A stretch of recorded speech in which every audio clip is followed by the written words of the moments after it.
Улсын прокурор шоронд орсон түүх 2 дугаар хэсэг. Төмөрбаатар. Прокурор та арыг минь даана гэсэн болохоор би таны үгнээс хаашаач гарахгүй. Та одоо ч гэсэн Улаанбаатарт нар салхинд сайхан байлгаж байна. Хэрвээ та минь байгаагүй бол би өдөөд Үхлийн архивд ясаа тавьсан байх байлаа. Таны төлөө зүтгэхэд бэлэнгэлээ. Отгонбаяр инээ далтан. Чи Бацүхийг алгуулах үед Сүхбаатар аймгийн Онгон сумын Хилийн цэргийн дугаар ангид тусгай төлөөлөгчөөр ажиллаж байсан юм байна. Би үүнийг тодорхой судалсан. Тийм учраас чи 8 дугаар сарын 1-нд Улаанбаатарт байх учиртай. Чи энэ хавтаст хэргийг сайн унш. Зарим нэг он сарыг сайн тогтоож ав. Хавтаст хэрэг унших боломж чамд дахин олдохгүй. 8 дугаар сарын 1-нд та дөрөв нийлж архиулсан байна. Тэгээд инх баяр тэр биш Бацүх хоорондоо муудалсан гэж мэдүүлэх хэрэгтэй. Тэр гурыг салгах гэсэн хүч хүрээгүй гэхгүй юу? Одоо ингээд чи надад байцаалт өгөх хэрэгтэй. Хамгийн гол нь Думбраа сайдад итгүүлэх нь чухал. Найдан даргын байрны үдэнд өглөө 3 залуу зогсож байсан. Тэгтэл 11 настай болов гэмээр охин гарч ирээд хогоо асгасан. Нүүрэндээ сорвтой бор царайтай залуу охин тандан "Ахын дөө, найдан даргийнхаас Бацүхийг дуудаад өгчих" гэсэн гэрээ. Тэр 3 залуу бол тэр биш инх баяр Төөмөө таагуур болон шүү. Хавтас хэрэгт байгаа охины мэдүүлэгтээ зөрүүлж өрөөсөө болохгүй. Тэр охин гол гэрч болоод байгаа юм. Би чиний өгсөн мэдүүлгийг хавтас тэргийн хамт Думбраа сайдад танилцуулна. Тэгээд Бацүхийн хэргийг мөрдөж байгаа мөрдөн байцаагч тулан тагнуулын ерхий газрын даргад чиний мэдүүлгийг танилцуулна. Чи бит хоёр энэ мангар жаалуудыг ёстой сонирн болгоно. Тун удахгүй Думбраа сайд чамтай биеэрээ уулзна. Тэр үед чи Квадрат Төмөрбаатар хэм болохоо харуулах хэрэгтэй гэсэн байна. Ингээд Төмөрбаатар Бацүхийн хэргийн гол дүрд тоглохоор боллоо. Хэр баргийн хулгайч бүтээхээргүй том дүр байлаа. Мөн засан даяар Квадрат Төмөрбаатар гэдэг чинь прокурор Отгонбаярын найз юм гин хамаагүй оролдвол шар одны эмчнэр шиг болно гэж жиирхэж эхлэв. Энэ жиирхлийг олон жил шоронгоор явсан Төмөрбаатар яаж зүгээр өнгөрөөх вэ? Аав ээж явалтдаг хүүхэн шуухантай уулзаж халамцуу голдуу өдрөө хоногийн өнгөрөөж байлаа. Засангийнхан Отгонбаяр "Наад хулгайч чинь анхаар гэж намын төв хороо улс төрийн товчоноос үүрэг өгсөн юм шүү. Эмчилгээ сувилгааг нь хүссэн цагт өгчвэ. Ямар нэг гомдол санал гарах юм бол та нар хоолгүй болж бүгд говьд цөлөгдөн гэж бүгдийг нь айлгаад явжээ. Тийм учраас Төмөрбаатар эмч сувилагчтай зугаацаж суудаг болсон байна. Гэтэл Отгонбаяр 1 сар түүнтэй уулзсангүй. Гайхаж эргэлзэж байтал ганц судгийн шоронгийн ахлах төлөөлөгч Сандаг сүрэн нэгэн хянагчийн хамтаар орж ирээд "Төмөрбаатар чамайг улсын ерөнхий прокурорын газар хуйглан авчир гэж тушаалаа. Гадаа машин хүлээж байгаа. Хурдал гээд гарт нь гав хөлтөнд дөнгө зүгээд авчивлаа." Шууд Отгонбаярын өрөөнд орууллаа. Отгонбаяр Сандаг сүрэн тандан "Би сая танаа хорихын дарга бөндгөөтэй ярьлаа. Энэ Ялтан Төмөрбаатарыг нах яамны 1-р орлогч сайд генерал Думбраан тушаалаар дуудулсан юм. Төмөрбаатарын асуудал хэд хоногтоо шийдэгдэхгүй байж мэднэ. Тэгэхээр цагдаа даалгана гэсэн үг. Чи тэгэхээр ажиллаваад гэлээ." Түүний гарсны дараа Отгонбаяр "За Төөмөө минь, чиний шоронгоос гарах хэсэг чинь яаж ярихаас чинь шалтгаална. Одоо чамтай сайд Думбраа, хурандаа найдан нар маш нууц байдалд уулзах гэж байна. Бас Бацүхийн хэргийг мөрдөж байгаа эрүүгийн цагдаа, прокурор, тагнуулын ерхий газрын төлөөлөгчд ажиглагчаар сууна. Ярианы төсөлд чамаас хэрэгээ чи тагнуулаар уу, прокуророор уу, цагдаагаар мөрдүүлэх үү гэж асууна. Прокуророор мөрдүүлэх сонирхолтой байна гин шүү. Тагнуулынхаа мөрдөн гэвэл хэрхэвч зөвшөөрч болохгүй. Хоёулаа эднэрийг сонирн болгон шүү гэлээ. Ингээд нах яамны байран дээр үл Думбраа сайд тэргүүтээ бүх томчууд сууж байлаа. Думбраа нарийн бичгтээ хандан гаднах бүх холбоог салга. Төмөрбаатарын асуудал маш нууцад хамаарна. Намайг ямар ч албан тушаалтан сурсан гадуур ажилтаа гэж хэлгэлээ.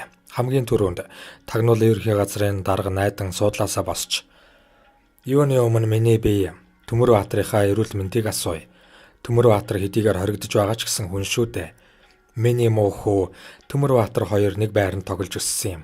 Төмөрбаатар миний хүүгийн сургийг гаргана гэдэгт итгэж байна" гэд сандалтаа суулаа. Ингээд Төмөрбаатар олон сар бэлдсэн яриандаа оров.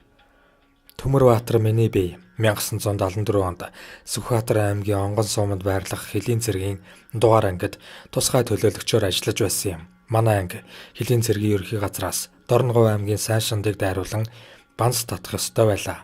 Би 10 цэргийн хамт Шандын вокзалаас вагон тоссон банзаа буулган Сүхбаатар аймаг руу машинаар зөөдөг байлаа. Зарим үед банз 7 хоногор саатна. Тийм учраас би салаан орлогч даргаасаа 3 хоногийн чөлөө аваад 7 дугаар сарын 30-нд хот явсан юм. Нэгдүгээрт аав ээжтэйгээ уулзах, хоёрдугаарт найз нөхөдтэйгөө малгайн утаас эргээх бодолтой байлаа.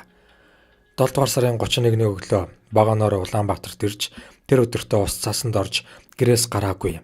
8 дугаар сарын 1-ний өглөө 10 цагийн үед гэрээсээ гараад улсын их дэлгүүрийн үүдэнд зогсож байтал энх баяр тэр биш хоёр ирсэн.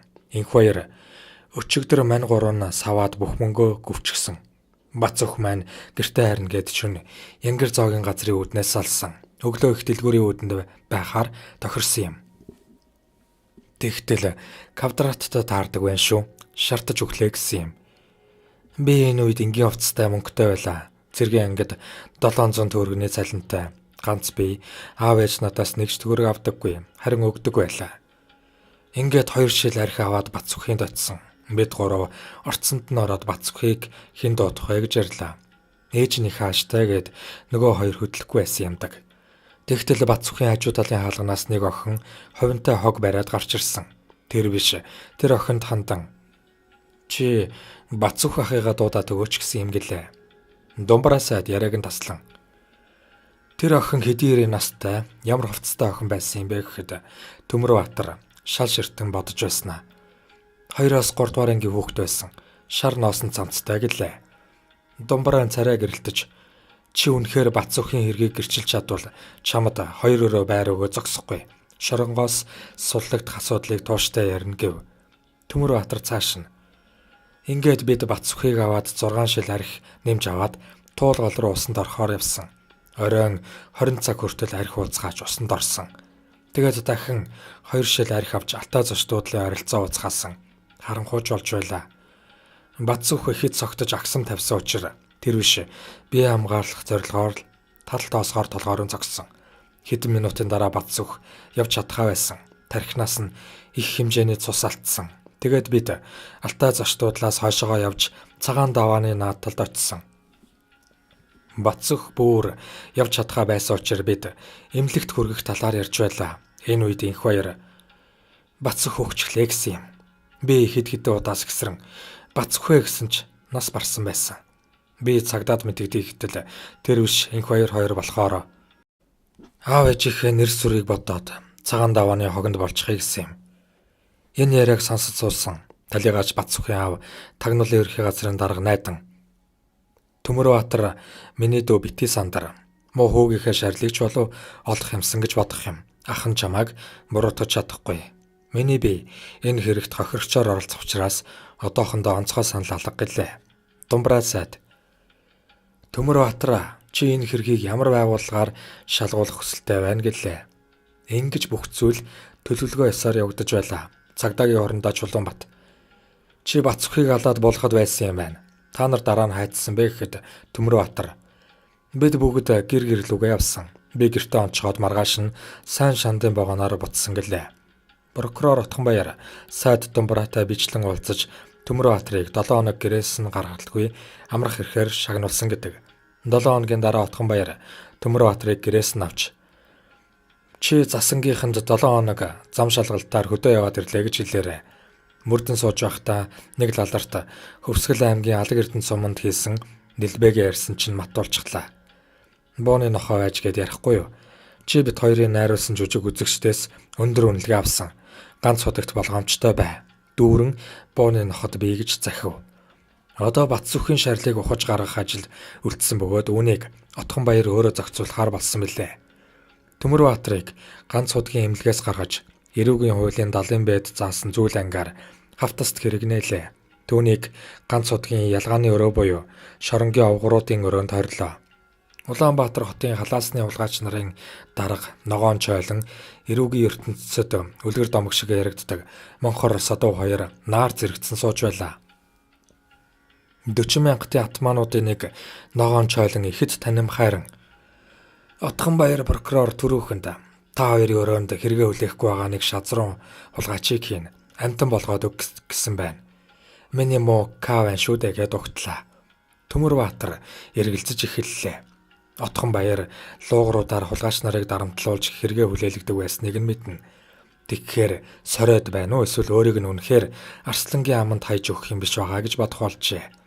Хэд хоногийн дараа Отгонбаяр хүрэлцэн ирж "За төөмөө минь хаанаас ч хамаагүй хүний арга яс олох хэрэгтэй байна. Миний нэг найз Герман улсын цагдаагийн газарт криминалист шинжээчээр ажилладаг юм. Би Германаас ирээд чамайг эмнэлэгт нэвтүүлнэ. Тэгээд бугын дижид готоо хоёртой нүүр тулна. Би шууд уулзаад та хоёрын хүүхэд болох инх баяр тэр биш хоёр хүн амны хэрэг үлдсэн байна. Нам төрийн зүтгэлтнүүдийн хүүхэд яаж өсгөхөөр алуурчин болдог байна. Ард түмний дарга нартай хандах хандлага өөрчлөгдөх нь гэхэд эднэр яах юм? Би хорхоо даргын өрөөнд хэлсэндээ чиний шоронгоос суллагдах газар нэг алтхмын цаана байна гэлээ. Нэг өдөр хоёгоод нэгэн хөдөө төрхтөө дөнхөдөө байрын нөхрийг Төмөрбаатарын хоригдож байгаа өрөөнд хийлээ. Төмөрбаатараа чи энэ хүнтэй хатуу харьцаж бух халах, хөхөө донготуулах гэх мэт мөрдөнгийн диаграм битгий хийгээрэй. Наад лаларчин Баян онгор аймгаас малын улгаан хэрэгээр сэжиглэгдэн олон сар мөрдөнд суусан юм гэлээ. Та нарын гарын аяыг даахгүй үхэж гай болно гэлээ. Орой болохоор нөгөө нөхрөөр элдв сүнсч төрөөруулнө. Тэгтэл нэг орой миний төрсөн нутаг Баян онгорын галууд сумалта намайг бав байхад нас барсан үнэ ил тавьдаг байсан юм. Бид хүний толгойг төмөр утсаар хэлхэн тоглож байлаа гэхэн тэр. Төмөрбаатар огл харайн босч нөгөө нөхрийг дэргэдээ хэвтүүлэн хүний арга ясны тухай 20 дахин яриулжээ. Тэгээд ээлжийн дарагтаа уулзсан. Намайг прокурор Отгонбаяртай уулзуулж өгөөч гэсэн байна. Отгонбаярч Төмөрбаатарын сургаар ганц удагт өтөр түргэн ирлээ. Төмөрбаатар та намайг мартаж байдаг. Тэгэхэд би арга ясны сураг гаргаад байна гэлээ. Отгонбаяр баярлсандаа золтоол хашгирсангүй. Ингээд маргааш нь Баян онгор аймаг руу зам шалгах нэрээр дор хөдөллөө. Отгонбаяр яс суулгаж түүний гар үлд гав дөнгө зүүлээ. Машин дотор мөн гав дөнгөтэй нэг нөхөр сууж явсан нь алдарт гурайм ягмар байлаа. Түүнийг булганы мөрдөнд үлдээх гин. Төмөрбаатар энэ нэг хулгайч над шиг л хоронд ороод л явж байгаа юм байна гэж өөртөөгөө дүүцүүлэн бодхож. Тэгээд булганы мөрдөнд мягмарыг буулгаж мөрдөнгийн даргад хандан наад хоригдлоо сайн харж байгаараа. Монголын төрд хэрэгтэй хүн байгаа юм. Эвгүй харьцсан байвал ажилтаа чинь ярина гэж сүрдүүлээд цааш хөдөлсөн байна. Тэгтэл булганы шүүхийн прокурор Отгонбаярын сургаар архи дарсаа бариад хүрээд ирв. Тэдний бялдуучлал заштуудалд шүн орой болтол үргэлжилж эхнээсээ явцгааж байлаа. Төмөрбаатар өөрийгөө булганы мөрдөнд хонох нь хэмээн бодож байв. Тэгтэл Отгонбаяр түүнийг заан. Би энэ нөхөртөө заштуудалд учраа олно гэдэг байна. Хоёр ор засуулж унтахаар болов. Төмөрбаатар зүудлээд ч байх шиг. Тэр бээр орондоо орон хүчтэй амьсгалахаас эмээ хэвтэж байтал Отгонбаяр чи чинь олон жил эмэгтэй хүний бараа хараагүй аж юугаа хийгээд шодогоо гоцоолгоод хэвтээд байгаа юм. Би чинь эмэгтэй хүн шүү гэлээ. Түүний үгэнд дурамсан Төмөрбаатар Отгонбаярын орлоо зүрхээ уулзуулан орж хайнгийн шар шиг халбилдсан авгаа дээр гарч агсраагаа гарахаар чадал мэдэн зүтгэлээ. Отгонбаяр сурцтай гихчин доороос нь хөдлөктөө. Би уг нь дарга нарт бөксөө өгдөг байсан бол одоо бүр өөрийн гарын дор ялтан төртөл бие хэрэглүүлдэг болжээ. Энэ талаар хүнд ярил мөрдөнд мартаж орхино гэж давхар сүрдүүлээд тачаадан гиншиж байлаа. Ингээд явсны хүчинд ажил сайхан бүтэж галууд сумаас нэг шуудаа хүний аргаас аваад буцжээ. Эренгүүтээ прокурор Отгонбаяр Герман улсыг зорнислээ. 2-7 хоногийн дараа нөгөө төвлсөн хүний ясаа бат сүхийн болгож ирээд бугын диждийн өрөөнд ороод танай хүү болон ардын их хурлын тэргүүлэгчдийн нарийн бичгийн дарга готвын хүү болон эрүүгийн рецидив гэмт хэрэгтэн Квадрат Төмөрбаатар нар Тагнуулын ерөнхий газрын хурандаа найдангийн хүүг алсан байна гэжээ. Бугын дижид ээрч мууран сандал дээр лаг хийтэл сууж Отгонбаяра чи юугөө зарлчихгүй юм байгаа зү. Ахыхаа ажил албыг бодооч хэмээн өвдөг сөгдөх төгсөн түүхтэй. Ингээд прокурор Отгонбаярын албан тушаал ахих нь бараг тодорхой болоод байлаа.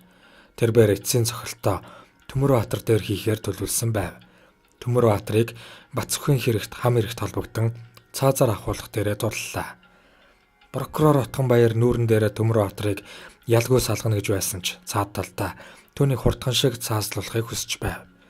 Энэ бүхнийг мэдсэн Төмөрбаатар 20 байгууллагын нөлөө бүхий албан тушаалтан хурандаа даваад орчид прокурор Отгонбаярын булхайг илчлэв.